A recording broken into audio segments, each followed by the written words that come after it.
Perang Khaybar adalah perang antara umat Islam dan Yahudi Khaybar pada tahun 628 M. Benteng Khaybar terkenal sangat kuat dan sulit ditaklukkan. Banyak sahabat Nabi yang gugur dalam upaya penaklukan benteng tersebut. Suatu hari, Nabi Muhammad SAW bersabda, "Besok akan aku berikan bendera ini kepada seseorang yang mencintai Allah dan Rasul-Nya, dan Allah dan Rasul-Nya pun mencintainya.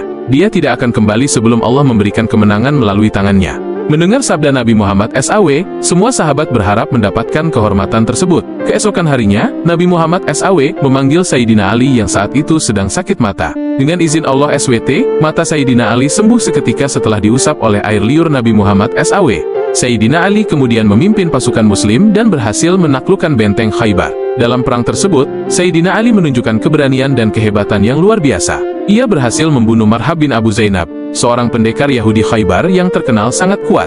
Kisah ini diriwayatkan dalam beberapa hadis sahih, di antaranya adalah hadis riwayat Bukhari dan Muslim.